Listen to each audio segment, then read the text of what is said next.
और ये ओम नाम ब्रह्म का है। ओम के जाप से क्या उपलब्धि होती है, कौन सी परम गति होती है। अभी इसके साथ साथ ये भी निष्कर्ष निकालेंगे कि ब्रह्मा विष्णु महेश ये भगवान नहीं है, ये ईश नहीं है। हमारे सदग्रंथों में लिखा, देखिएगा, ये शिव महापुराण, इसमें संस्कृत भी साथ है, प्रथम भाग। ये कहां से छपा है? श्री शिव महापुराण, विद्यावृद्धि पंडित ज्वाला प्रसाद जी मिश्रकृत, हिंदी टीका सहित, खेमरा श्री कृष्णदास प्रकाशन, मुंबई। अब आपको थोड़ा वर्बली समझाता हूं कि एक बार श्री ब्रह्मा जी विष्णु जी के पास चले गए और इन ऋषि महर्षियों ने जो साधनाएं की, हठ योग किए, समाधिष्ठ हुए, ये काल भगवान जो इन ब्रह्मा विष्णु महेश का पिता है, इसने प्रतिज्ञा कर रखी है कि मैं अपने ओरिजिनल काल रूप में कभी किसी के समक्ष नहीं आऊंगा। तो ये क्या करता है, जो ये ऋषि लोग समाधि लगाया करते, हठयोगी ने सीख रखा था, डले डोण की आदत थी, तो किसी को ब्रह्मा जी के रूप में दर्शन दे देता। जो ब्रह्मा जी को ये आम ऋषि अपने पास ही देखा करते थे साकार में, किसी को विष्णु जी के रूप में दर्शन दे देता, किसी को शिव जी के रूप में, अपने पुत्रों के रूप में। तो जो साधक था वो ये कहने लग जाते, भाई ये ब्रह्मा जी खुद भगवान है, ये अपने को छुपाए बैठे हैं। इस बात से ब्रह्मा जी फूल गए, मैं प्रजापिता हूं। और जिनको विष्णु जी के रूप में दर्शन दिए उसने, वो विष्णु जी के गुणगान करने लगे कि ये सर्वेश्वर है, महेश्वर है, सारी सृष्टि के रचने वाले यही है। इस बात से विष्णु जी को भ्रम हो गया कि मैं भगवान हूं। और इसी तरह शंकर भगवान की सती थी, जानो।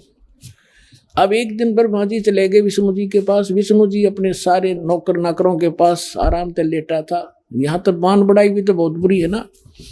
और ब्रह्मा जी आए, जब ये खड़े नहीं हुए और न ही सत्कार किया, अक्कदे मेरी बेइज्जती हो जाए, विष्णु जी ने सोची। तो ब्रह्मा जी ने कहा कि मैं तेरा बाप आया हूं और तू मुझे देखकर आकड़ पाड़ा है। विष्णु जी बोला कि मैं तेरा बाप हूं, तो मेरी नाभि कमल से उत्पन्न हुआ है। ब्रह्मा जी कहने लगे कि नहीं, सारा संसार मेरे से उत्पन्न हुआ है और मैं सर्वेश्वर हूं, सबका उत्पन्न करता हूं। इस बात पर दोनों का झगड़ा हो गया।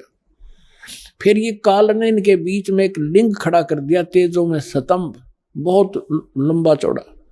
ये झगड़ा भूल गए, उसका और छोर खोजन लगे। ये पुराण में लिखा है, विष्णु पुराण। फिर वो खुद आ गया अपने पुत्र शिव जी का रूप बना के, और फिर लग गया इनको ज्ञान देने कि तुम भगवान नहीं हो, अपने आप को भगवान मान बैठे। ये देखिएगा, अब हम इस पुस्तक से आपको क्लियर करेंगे। श्री शिव महापुराण, विद्यावृद्धि पंडित ज्वाला प्रसाद जी मिश्रकृत, हिंदी टीका सहित, खेमरा श्री कृष्णदास प्रकाशन, मुंबई। इसके ये देखिएगा, विद्वेश्वर संहिता है ये, 11 पृष्ठ पे विद्वेश्वर संहिता, अध्याय 6, भाग 1। इसमें लिखा है, नंदी केश्वर बोले, जो शंकर भगवान का वाहन है, नंदी केश्वर बोले कि हे योगेंद्र, आगे एक समय विष्णु भगवान शेष सैया पर अपने गरुड़ादि पार्षदों से संयुक्त लक्ष्मी सहित शयन करते थे, लेटे हुए थे। उस समय ब्रह्म ज्ञानियों में श्रेष्ठ ब्रह्मा जी अपनी इच्छा से वहां आए। सब प्रकार से सुंदर सेज पर शयन करते हुए कमल लोचन विष्णु जी से पूछने लगे, तुम कौन हो जो मुझे देखकर अभिमानी पुरुष के समान शयन करते हो? हे वत्स, हे बेटा। ब्रह्मा जी बोले विष्णु जी से कहने लगे कि हे बेटा उठो, मैं तेरा जनक आया हूं। हे वत्स उठो, देखो मैं तुम्हारा स्वामी आया हूं। आए हुए गुरु को देखकर, गुरु माने बड़े को, जो अभिमान करता है उस द्रोही मूड का प्रायश्चित होना उचित है। यह सुनकर विष्णु जी के अंतर में तो क्रोध हुआ, अंदर तक घना गुस्सा हुआ, पर ऊपर तो शांत, लोग दिखावा शांत रहा। बाहर से शांत रहे और बोले कि वत्स, ए बेटा, तुम्हारा मंगल हो, बैठो, इस आसन पर विराजो। इस समय तुम्हारा नेत्र कुटिल और मुख वक्र क्यों हो गया, यानी टेढ़ा मुंह क्यों कर रहा है, टेढ़ी आंख क्यों कर रहा है, तू आजा, बैठ जा बेटा। ब्रह्मा जी बोले, हे वत्स, हे बेटा विष्णु, तुमको समय के प्रभाव से अभिमान है। हे पुत्र, मैं तुम्हारा रक्षक और जगत का पिता हूं। विष्णु जी बोले, ये सब जगत मुझ में स्थित है, तुम चोर के समान किस प्रकार अपना कहते हो, तुम मेरी नाभि कमल से उत्पन्न हुए हो, इससे मेरे पुत्र हो, मुझे पुत्र कहना व्यर्था है। अब तो देखो पुण्यात्माओं, ये हमारे आचार्य शंकराचार्य, ये भी हमारे धर्मगुरु, इनकी पूजा करवाया करते, बालका तो भी कमजोर बुद्धि के व्यक्ति है। एक चौथी कक्षा के बच्चे लड़ा कर आपस में, और फिर टीचर उनसे पूछता है, क्यों झगड़ रहे थे, इधर आओ। उनमें से कहता, जी ये यूं बोला, मैं तेरा बाप है। वो दूसरा कहता, ना जी पहले यूं बोला, अब मैं तेरा बाप है, इसलिए लड़े थे हम, एक दूसरे को नो पकड़ रहे थे। ये हमारे भगवान लड़ा आपस में, वो कह मैं तेरा बाप, वो नो कह मैं तेरा बाप, तू मेरा बेटा, और फिर इनके बाप ना आके इनका छुटकारा करवाया।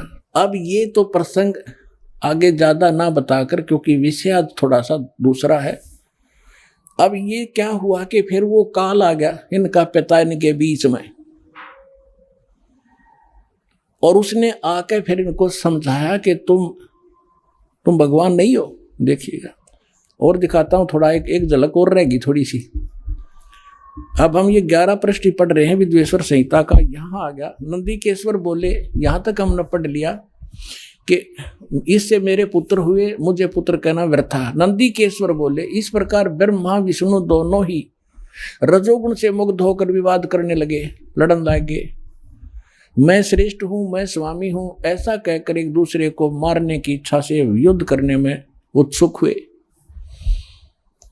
संपूर्ण देवता विमान में बैठकर उस महाअद्भुत युद्ध को देखने चले आए, और आकाश में उनके ऊपर फूल बरसाने लगे। देख लो यहाँ के देवता, अरे थरा गजब हुई। ये तो कटका मरने में तैयार हो रहे दोनों भाई, हर देवता ऊपर तो फूल बरसावा, कहाँ कर दो काम, मरो लड़के, शाबाश, बहुत अच्छा काम कर रहे हो। ये थे हमारे जो, हम जिनको ईष्ट और जिन ग्रंथों को हम सत्य मानकर पढ़ा करते, इसमें खाक ज्ञान है। दो भाई लड़ रहे हों तो भला पुरुष बीच में बढ़ा कर बचाव करा कर, ना भाई नाश हो जाएगा, झगड़ा नहीं करा करते। अरे देवता फूल बरसा में, खूब सारा युद्ध बढ़िया, लड़ो मरो कटकर, देखो कौन सा तगड़ा है। अब फिर जब ये खुद आ गया, उनके बीच में खड़ा हो गया, स्तंभ खड़ा कर दिया, रविश अपने पुत्र शिवजी के रूप में खड़ा हुआ है काल। अब फिर ये क्या बताती है, देखिएगा 17 पृष्ठ पे विद्वेश्वर संहिता। अब 17 पृष्ठ पर आ गए हम। विद्वेश्वर संहिता भाग 1 अध्याय 9, वो 5 था।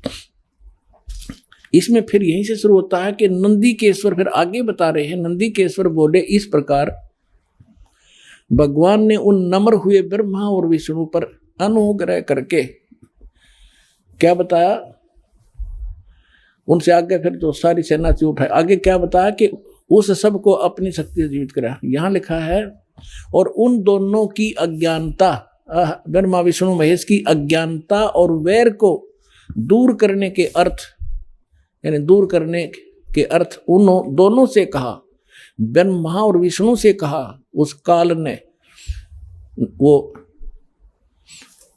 भगवान जो आया था, उसने क्या बताया कि मेरे सकल और निष्कल भेद से 2 रूप हैं, परंतु और ईश्वर नहीं। इस कारण से उनके 2 रूप नहीं हो सकते। पहला सतम रूप जो पिलर खड़ा कराया था, पीछे मूर्तिमान जो विष्णु के शिव के रूप में खड़ा हुआ, वो रूप धारण किया। तो इससे ब्रह्म रूप निष्फल नहीं, निष्कल है, वो निराकार है। और ईश्वर रूप सगुण, मैं शंकर रूप में तो सगुण हूं, और वो सतम खड़ा कर दिया था, वो निष्कल था। अब क्या कहता, ये मेरे ये दोनों रूप सिद्ध हैं, दूसरे किसी के नहीं हो सकते। इस कारण से तुम दोनों को अथवा दूसरों को ईश्वरत्व की प्राप्ति नहीं हो सकती। तुमने जो अज्ञानता से अपने को ईश माना, अपने आप को भगवान मान लिया, मैं भगवान हूँ, मैं भगवान हूँ, यह बड़ा ही अद्भुत हुआ। उसे दूर करने को ही मैं रण स्थान में आया। अब तुम अपना अभिमान त्याग कर मुझ ईश्वर में अपनी बुद्धि लगाओ। मेरे प्रसाद से लोक में सब अर्थ प्रकाश करते हैं। एक तो ये सिद्ध हो गया कि ब्रह्मा विष्णु और शिव जी ये भगवान नहीं है। या अब तक तो ब्रह्मा और विष्णु के बारे में इसने कहा है कि तुम ईश नहीं हो, तुम भगवान नहीं हो, तुमने अपने आप को गलती से अपने आप को भगवान मान लिया। आगे देखो, मैं ही परब्रह्म हूं और मेरा ही अकल और अकल रूप है। ब्रह्म होने से मैं ईश्वर हूं, अनुग्रह आदि का मेरा कर्तव्य है। यहां फिर बताया है, और जगत के वर्धक होने से मैं ब्रह्मा हूं। हे ब्रह्म केशव समतव और व्यापक होने से मैं आत्मा हूं। मैं ईश सब का ईश हूं, मैं सब का ईश हूं, ये सब मेरा है और तुम भगवान नहीं हो। तुमने जो अज्ञानता से अपने को ईश माना, ये बड़ा ही अद्भुत हुआ। इसके दूर करने के अर्थ करने को ही मैं रण स्थान में आया। अब यहां कह रहा है कि मैं इस सब का ईश्वर हूं और ये सब मेरा है, मेरे सिवाय किसी दूसरे का नहीं है। प्रथम तो ब्रह्म तो ज्ञान से के निमित्त निष्कल ब्रह्म का प्रादुर्भाव हुआ, यानी इसने खंबा खड़ा किया। फिर इसमें मैं ज्ञात स्वरूप हूं और पीछे प्रगट दर्शन देने के निमित्त साक्षात ईश्वर तत्क्षण में सगुण रूप हुआ हूं। अब मैं तेरे सामने खड़ा हूं। अब यहां देखिए पुण्यात्मा, अब ये इनको समझा रहा है ब्रह्मा विष्णु महेश। ब्रह्मा और विष्णु फिर इससे प्रश्न करते हैं, ज्ञान सुना है, फिर यो के बतावा है। देखना ये क्या कहता है ब्रह्मा और विष्णु को, हे पुत्रो, यह कृत आपने तप से प्राप्त किए हैं। ब्रह्मा और विष्णु ने जो कृत यानी जो पोस्ट प्राप्त की है, ब्रह्मा की पदवी, विष्णु शिव की पदवी, तुमने तपस्या करी और फिर मैंने खुश होकर तुम्हें ब्रह्मा के पद पर बना बिठा दिया, इसको विष्णु पद बना दे दिया। ये देखिए, हे पुत्रो, यह कृत यानी जैसे उत्पत्ति और सतीथि का, ये कृत आपने तब से प्राप्त किए हैं जो कि सृष्टि, उत्पत्ति और पालन कहता है, सो मैंने प्रसन्न होकर तुम्हें दिए हैं। इसी प्रकार दूसरे दो कृत रुद्र और महेश्वर को प्रदान किए हैं। अब दो तो ये ब्रह्मा विष्णु महेश, ब्रह्मा और विष्णु हो गए दो पुत्र, और दो ये बता दिया रुद्र और महेश, इनको भी कहते, ये भी चार हो गए। और बोलनी आयु 5 माह है। अब दास ये सिद्ध करना चाहता था कि ये जो ब्रह्मा विष्णु महेश का जो पिता है, ये कहता है तुम भगवान नहीं हो, मैं भगवान हूं। और सूक्ष्म वेद में ये कहा है, ये मुल्ला माया मग में बैठी हंसा चुन चुन खाई, ये ज्योत स्वरूपी कहे निरंजन में ही करता भाई। एक न करता दो न करता नौ ठहराए भाई, 10वां भी धुंधर में मिल जा सत कबीर दुहाई। अब क्या बताया है कि ये तो कह रहा है तुम भगवान नहीं हो, मैं करता हूं। और सूक्ष्म वेद में कहा कि निरंजन निश्चय भया, उसको करता मत जान, वो मालिक नहीं है। लेकिन इन में यूं अपने आप को ये भगवान सिद्ध करा और कह रहा कि तुम भगवान नहीं हो। हम तो इस ब्रह्म नबी छोड़ विष्णु और शंकर को भगवान मान रहे थे, और ये इनको रिजेक्ट करा। हमारे पुराण ही बता रहे हैं कि ये भगवान नहीं है।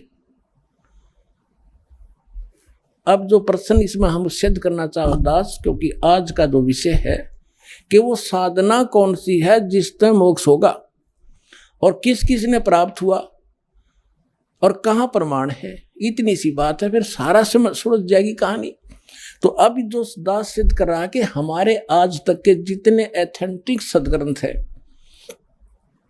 और उन्हीं में से कुछ अंश इन्होंने अपना अनुभव पुराणों में लिखा है, तो पुराण भी साथ लेंगे हम कि उन पुराणों में भी हमारे सदग्रंथों का विवरण है और उसमें भी वर्णित है, तो उससे भी सहयोग मिलेगा अपने को। इसमें क्या सहयोग मिला कि एक तो ब्रह्मा विष्णु महेश भगवान नहीं, इनका पिता इनसे पांचवा न्यारा है, और ये परमात्मा नहीं है, ये भगवान नहीं है, ये मालिक नहीं है। फिर ये ओम मंत्र है किसका, ये देखिएगा। यहां अब हम आगे 19 पृष्ठ पे विद्वेश्वर संहिता शिव महापुराण और विद्वेश्वर संहिता भाग 1 अध्याय 10 में आगे हम यहां से शुरू करते हैं। इस कारण उस ज्ञान की सिद्धि के निमित्त ओंकार नामक मंत्र जप करो। ब्रह्मा विष्णु महेश को कह रहा है कि तुम ये ओम नाम का जाप करो, यह अभिमान दूर करने वाला है। और सोई निज मंत्र उपदेश करते हैं, यह ओंकार मेरे मुख से उत्पन्न होने से, ये काल कह रहा है ब्रह्म, मेरे मुख से उत्पन्न होने से मेरे ही स्वरूप का बोधक है, रूप का बोधक है, और ये महामंगल करने वाला है। यह वाचक है, मैं वाच्य हूं। यह मंत्र मेरा आत्मा है, इसके स्मरण से मेरा स्मरण होता है। ब्रह्मा विष्णु महेश का पिता है ये ब्रह्म, मेरा स्मरण होता है ओम ओम का। उत्तर की ओर के मुख से अकार उत्पन्न हुआ, पश्चिम के मुख से उकार, दक्षिण के मुख से मकार, और पूर्व के मुख से बिंदु, और मध्य के मुख से नाद उत्पन्न हुआ। इस प्रकार 5 प्रकार से यह निर्गत हुआ, वह सब एक होकर ओम ऐसा एक अक्षर हो जाता है। अब हम आते हैं श्रीमद् भगवद गीता अध्याय नंबर 8 के श्लोक नंबर 13 पे। उसमें लिखा है कि ओम इति एकाक्षरम ब्रह्म व्यवहारण माम अनुसमरण ये परियाति तजन देहम सयाति परमाम गतिम। मुझ ब्रह्म का एक केवल ओम अक्षर है, इति नथिंग एल्स ओनली।